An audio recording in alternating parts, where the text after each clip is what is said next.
Hey, how's it? So I'm a beginner gardener. I've been growing now for a year, 2 summer seasons. We're currently in the second one, and I've had a very interesting experience now with sweet peppers, where last season I did not grow much. I just kept the plants alive, right? But this summer, bro, I've got so many peppers.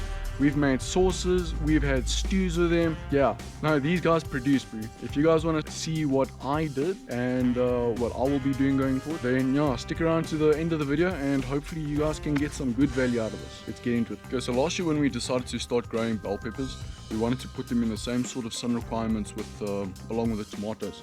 So we planted them up in this bed. We got 2 sweet pepper varieties seedlings from the nursery. We decided to plant them up just to see how they grow and sort of get used to keeping the actual plants alive and maintaining it instead of having to start from scratch and go through an entire process. Being a new gardener, you sort of want to make it a little bit easier for yourself so you don't have too many complications and too many frustrations that'll prevent you from enjoying the whole thing. So we planted them up here. You can see there's currently still one here. The other one unfortunately perished. The whole reason was because they should have the same sort of sun requirements and everything. But I found with this area getting only 5 hours of sun per day, these 2 plants really struggled. They didn't want to grow. They didn't really have a lot of fruit that set on. I think the one plant actually only produced 1 fruit. That's really all down to positioning, unfortunately. In Feb, we got a massive hailstorm. And the entire garden suffered, took a lot of damage on, and these 2 pepper plants, we actually thought that they didn't survive. That's at least what we thought. They took a lot of damage. So after that, we pretty much ignored them. They didn't really put on any additional foliage. They certainly didn't put on any additional flowers or fruit. Throughout the winter, because I had the sweet allium here that was overwintered, that was regularly watered. So what ended up happening is the 2 peppers essentially overwintered by themselves. When I found out about overwintering peppers, it was pretty much in winter. Now, we didn't take them out. We wanted to leave a space in which insects and small animals could overwinter themselves. So we didn't pull them up. The fact that they actually survived through winter is pretty rare. It was completely unintentional. So when we found out about overwintering peppers, we pruned them up a little bit, tried to keep them alive, and that was pretty good. At the start of spring, current season, there we saw, okay, there's a little bit of green to the stems now, it's starting to get a little bit of color back. Let's see what happens. Both of them actually survived. One of them is here. The other one I moved and then I didn't do such a lacquer job. It unfortunately died, so that wasn't so great, but this one survived. But even this year, it's not producing fruit. Now, I do also have some issues with aphids here, even on my cabbage. Man, it's a massive issue at the moment. But this one hasn't produced a single fruit the entire season, and it's producing flowers but nothing else. So I don't know if it's a nutrient thing or if it's the ants and the aphids that are destroying the flowers, along with the tomatoes that we germinated from seed in that little lemon tree pot. We did the same with the pepper seeds. We did everything at the same time. And initially, I didn't think that the pepper seeds took. I thought they all perished, but they eventually came up. I mean, we germinated them at the end of August. It was a few weeks later where we actually took out the tomato seedlings and we transplanted them to a separate pot. And then it was still after that when the peppers eventually came up. So it took like a month, bro, just for them to germinate. Honestly, we thought that they didn't survive. So what I did, right, we tried to germinate more seedlings. So this here that you see now, this is actually what took inside that pot. But then around the back side of this peach tree, because there's very similar conditions, you can see it's already in sun. So I already identified this as pepper alley essentially. End of August, we tried to germinate all the seeds in that little pot. We thought they didn't survive, so we tried to germinate a whole ton of seeds around this little area here. And then the seeds in the lemon tree, they actually came up and germinated, so we transplanted them, yeah. And then I saw these guys, then they started coming up and germinating. And then I thought to myself, man, I'm going to have tons of peppers this season. And that's when I got my injury. So unfortunately, these dudes, they perished. But these ones are at least large enough that they could bury their roots nice and deep. And they actually pretty much all survived, which is pretty cool. I have one more pepper plant that survived here amongst all the squash, all the butternuts, but this guy is not super stoked. I mean, I think, if I recall, okay, you can actually see there's a pepper there. But I think in total maybe 5-6 peppers that this guy's put on. You can see it's a nice large size, right? But in these conditions, similar to there by the Lapa, it's just not producing much fruit, albeit still more than last season, which is pretty stoke worthy. And it's also worth noting what I did for bed prep. So over there by the Lapa, it's the same as what I did with tomatoes, because I applied compost locally to all the plants that we planted up with that were seedlings from the nursery. So just like by the Lapa, we amended the soil locally in the area that we were going to plant the seedlings with a little bit of compost and potash. I didn't notice any nutrient deficiencies again last year. I think really the biggest issue that we had last year was lack of sunlight. This corner here, it was a little bit of an impromptu thing, to be honest, when I planted up this block. So I didn't amend the soil. Really, this whole corner here, the only nutrients that was here was from mulch breakdown over last summer and winter. And the compost that I applied to this area when I was growing squash here last summer. So I haven't done anything, and considering what we've managed to harvest from here, I think that's pretty amazing. So I think in terms of nutrients, yes, they're heavy feeders, but I think I was fortunate in this case that there was enough nutrients to begin with. Going forward, I will have to amend the soil, put in a little bit of extra nutrients, obviously from what's all come up. I mean, you can see how dark this foliage is. These guys are still stoked. So after they had eventually germinated, after like 3 or 4 weeks, we transplanted these directly into the garden. I didn't do the same mistake, fortunately, like what I did with the tomato. I planted them at around about 250 centers in a block. The intention was to actually move them along this whole side and to the backyard. So these guys have all grown in this block. Now I'm not sure if any of them is actually completely perished, but it looks like they've all lived. What I have noticed, right? Let me show you here. The spacing isn't actually sufficient, but they're definitely all fighting for light. You can see how this stem here, the point of origin is actually over here. So it's grown from here, fought for light, all the way through to here. And it's not the only one. Even this dude here, you can see the point of origin is back here. So this guy as well, from here, he's had to fight these other dudes from bushing out, find his own space all the way here at the end of the bed. These other guys, you can see they've pretty much come up straight. This dude's also pretty much come up straight. This guy's bent up a little bit. This dude's very sad, but I think that's a separate issue. So 250 spacing is definitely not sufficient. The reason I also planted it at 250 spacing is because the whole square foot method. Apparently you should be able to grow a sweet pepper plant within a single square foot. So when I planted up this block, I was like, okay, well, why not? We can always move it later. It's obviously not working. So just like with the tomatoes, where technically you can grow a plant in a square foot, it's not recommended because of the growth habit. They're all competing here for sunlight, which is not a plan. They're not really fighting for nutrients. So I suspect it literally is the same thing as with the tomatoes. I suspect the root balls are probably also around about 250, maybe 300 mils in total diameter. So nutrients, they're fine. You can technically plant it at 300 centers, but because of how it pushes, the growth habit, it's not recommended. So I think the best thing to do is actually to, just like the tomatoes, bro, space it out a bit more and interplant other crops around it that's not going to compete with nutrients. At least this way, these pepper plants, they can bush out, do what they need to, and then you'll have like a little bit of a small area where you can grow some herbs or maybe radishes or turnips or something small that's not going to compete too much with the roots of these, and that's also not going to compete for light and space, just like these. So I've just seen something interesting.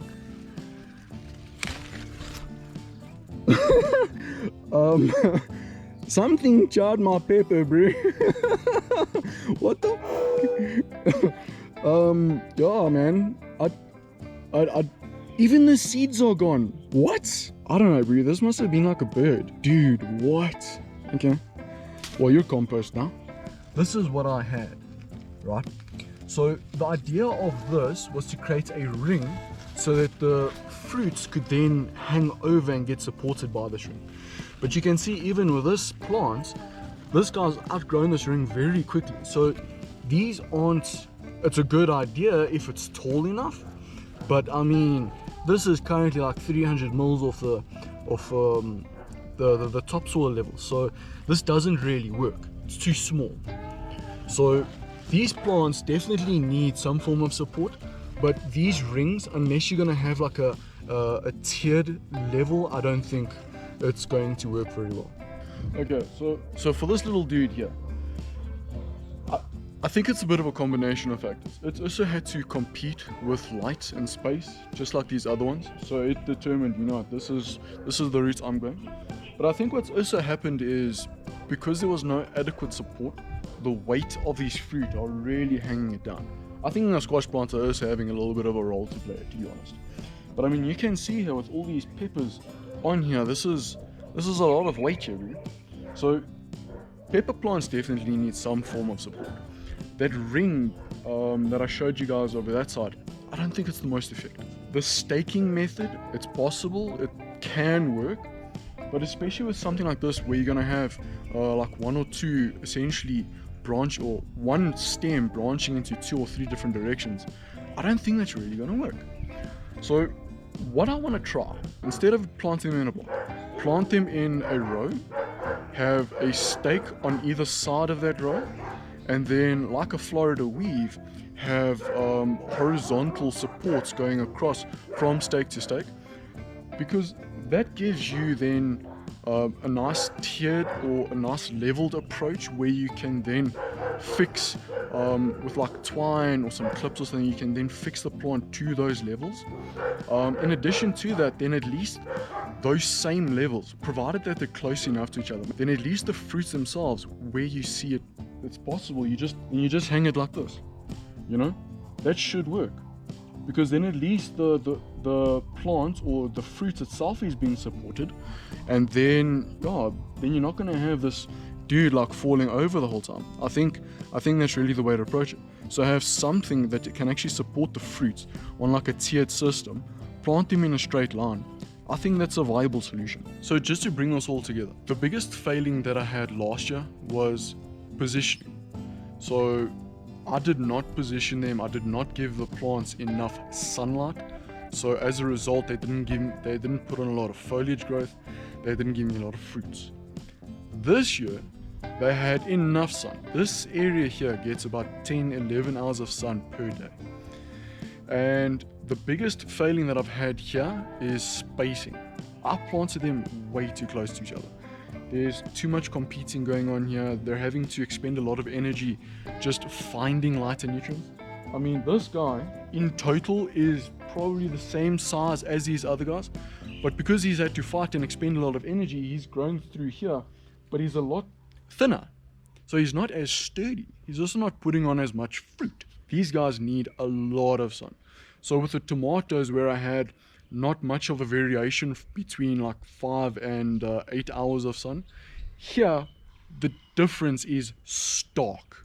It is amazing how much more production I've got out of these guys here because of sun. With peppers, it is vital to a good harvest and good crop. And then the other thing that these guys really need is some support.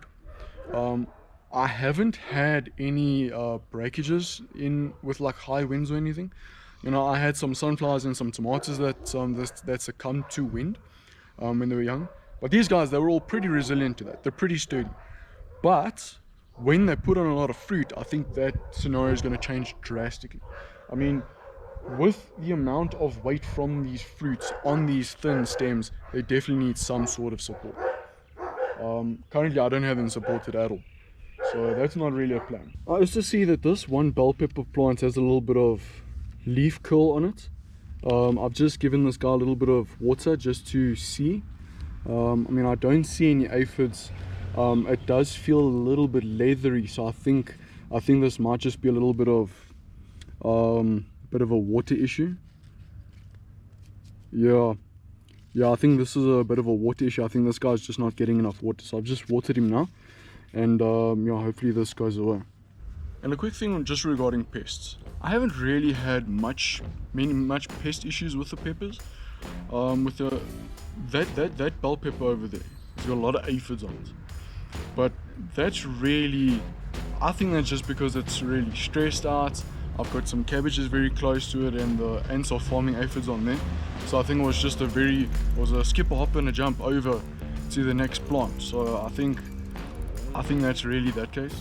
What I have started finding though, is these little bite marks out of some of my peppers. I mean, I showed you that other pepper over there that I was so surprised about. It could be birds. I know I do have a field mouse running around here. I haven't seen him myself, but I know he's running around. So I don't know if it's going to be an issue in the future. But currently, I haven't really had too many pest issues. But I'm hoping that it doesn't get worse. And the other thing just regarding pests, on my butternuts and my tomatoes, I've got some issues with fruit flies. I haven't seen any, touch wood, I haven't seen any issues with fruit flies with my bell peppers yet. And I'm hoping, I'll touch the wood again, that it does not happen, because I don't think it's sad, like seriously. But yeah, pests so far, not an issue. Okay, yeah, so I think it is a field mouse running around. I was just busy doing a bit of a harvest quickly just to check what's going on. And yeah, these were low-hanging fruit, and I mean, you can see this was a bit of a nice size. But same story, I mean, like every single of all of the seeds are gone. There's all these like little bite marks. So I think what I found the other day were maybe exploratory marks, and now the field mouse has realized it's edible food, it's easy pickings. So I'm pretty much going to harvest all the medium and large size peppers now, just to make sure that it doesn't char everything. I'm hoping that it leaves the smaller ones alone. Yeah, well, I'll have to monitor that. Probably what I'm going to do as well, I'm going to prune a little bit of the leaves closer to the ground, just to make sure that it's not completely like hidden, just to sort of just clear up the space up there. I know mice and rats, I can't remember the word now, but they are very wary of changes and new things. So hopefully if I change a few things around here, it'll discourage it from charring my bell peppers. But yeah, it looks like I didn't touch that wood fast enough. So that kind of sucks. So my battery died. I don't know if this is actually going to come out or not. So I've pruned these guys now, right? I've cleaned up this area a little bit. All of the squash that was behind the bell peppers and encroaching on their territory, I've removed them, I've taken them out. I've cleaned up some of the dead foliage that was around this area. These bell pepper plants, everything that was at the bottom here, I've cleared that out. I haven't found any other bell peppers apart from these 4 or 5 that have been charred like this. So now underneath this canopy it's nice and open. Yeah, hopefully I don't find any more bell peppers that have been charred. I still have quite a few flowers on here, still quite a few fruits on here, so it's not like it's a lost harvest or anything. So going forward, what am I going to do? All of these guys, I'm going to keep them here, but I will protect them with some form of a bag or protection cover over them, just to help overwinter them a little bit better. So come winter, what I'm going to do, I'm going to overwinter these guys, right? I'm going to prune them up. I'm going to have to take them out and reposition them, give them a lot more space, because come spring next year, they're already going to start spring with size. So they're going to bush out even more. They're going to need more space next summer. So I'm going to have to take them out, reposition them, and I'm going to start off with like with a nice horizontal, or the support system that I'm going to use will be like what I said just now, where I'll have 2 stakes either side of the row, a tiered system coming up that I can then support them support the fruits on there. I can then use clips or string or something just to help support the plants. I am going to try it with some stakes as well. I want to try like with almost like a V-shaped, not a V-shaped stake, but have 2 stakes at angles just to help try and support it going up. I don't know if that's actually going to work or not. I just want to try it. And yeah, bro.